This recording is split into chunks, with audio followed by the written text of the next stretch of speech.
Well, there's many sports and events in the world that could be described as gruelling, but there's probably none more gruelling than the Dakar Rally. And we're now joined in the studio by someone that's competed in that a couple of times, Christophe Barriere-Varju. Welcome along. Great to have you in the studio with us, Christophe. Thank you for having the me. first question to you, why on earth would you want to do something like this? Why not? So it's a race that really pushes your own limits. It's a voyage of self-discovery. The race is just a vehicle to go places that normal people just don't go. So yeah. You're on the two-wheel option. You're on the bike. Of course, there's trucks and cars and quad bikes. But the race has a vastly different feel about it this year because for the first time, I think, outside of Africa, heading to South America, Argentina and Chile. Firstly, explain why.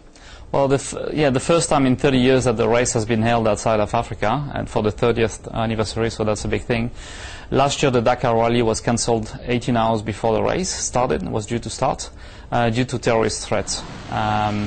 So this year, they decided to move the entire race across to South America and try different continents, explore different continents. Yeah. How do you prepare for something like this? So I would imagine that you would be in training of some sort, but there's nothing more gruelling than the sort of terrain that you would get there really anywhere else in the world, is there? Well, it's really training for the unknown. You train, but you don't really know what to expect and how you're going to react to the difficulties. So I usually break the training into three components: the physical aspect, the mental aspect, and the emotional aspect. And it's not a race that you train a month before. It's 12 months of preparation. And everything that you do, you need to think about the Dakar at the end of the year. So you say there's those three elements. So what is specifically involved?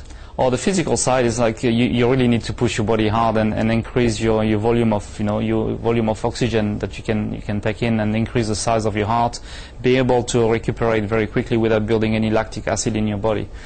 The mental part is really to be able to concentrate for a long period of time, 10, 12 hours a day on the road book, on every single rock, because a single rock could be the end of the race. And the emotional part is really how do you deal when stuff happen. You can get upset. There's not really any point in getting angry at yourself because you're in the middle of nowhere. You need to find a solution. So get stuck in traffic and try to be always in a good mood and always positive. What about the fear factor? And I know for you have a very pragmatic outlook as to the dangers, and I suppose that's the way you handle all the things that could happen. You put those uncontrollables out of your thought process. Yeah, you try to, your mind takes about 20% of your energy. So you need to really simplify, what goes on into your head. You cannot be happy, you cannot be sad, you cannot be upset. You really need to tame all your emotions so that you can prepare and move the fear. I mean, there is always the fear of dying, of course, the fear of, breaking your bones or becoming paraplegic. But you don't have time for those thoughts. You really need to concentrate on everything that you do every single second.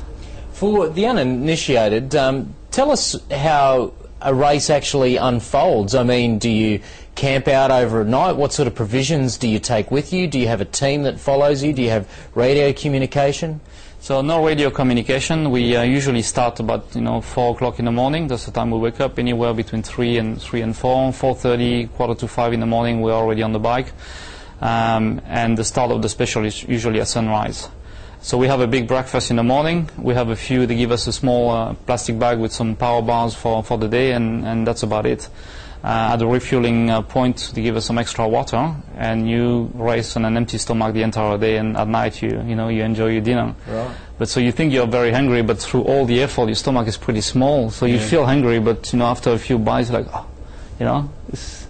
And is it like a normal rally situation where you are let go in the morning at the same sort of time intervals as you've arrived the evening before? Yes. Is that how it works? That's correct, yeah. Depending on the time of the day, the time of your position the night before, that's when you start. So if you do a good timing, you start early. If you don't, then you start late. We're now seeing some vision of Argentina where the rally will take place this year. How do you expect the terrain to differ? Well, the problem is that I know what to expect because I've raced there before, and that's a worry.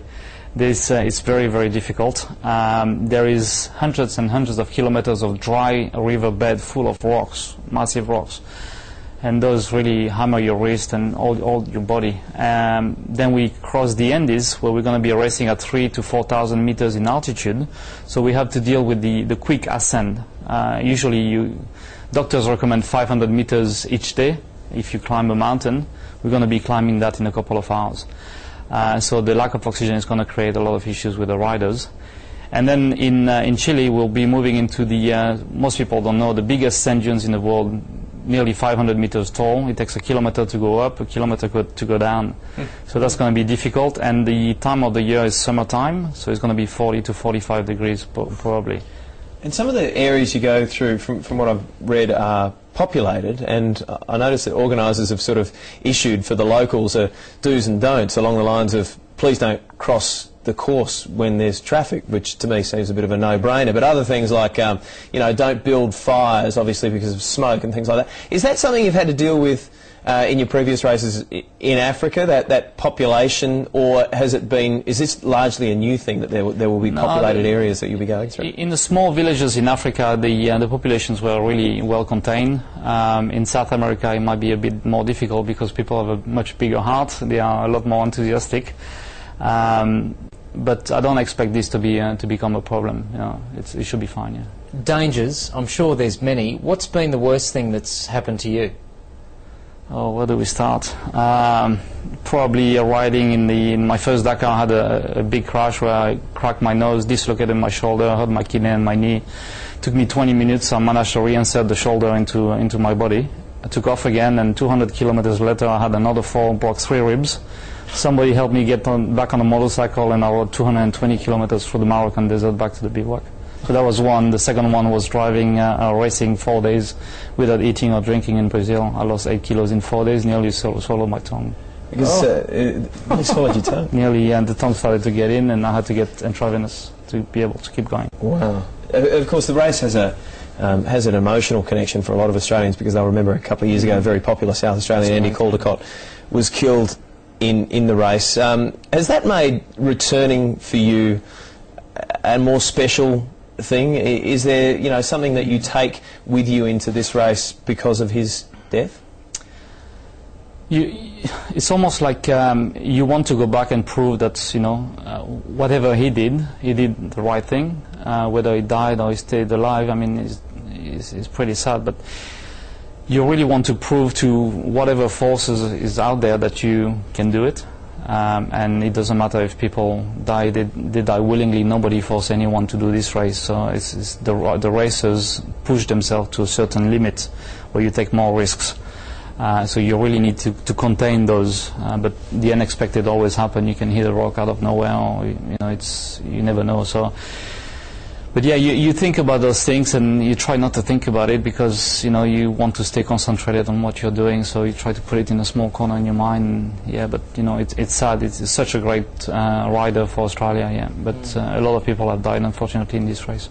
And as you mentioned earlier, there's a lot of preparation that goes into this, and I would imagine a lot of money as well. I wouldn't imagine it would be very cheap to compete in the Dakar Rally, so sponsors are obviously very important. Sponsors are very important, and that's why we've tried to start with the Team Rally Australia to bring not only the sponsors but all of Australia behind us.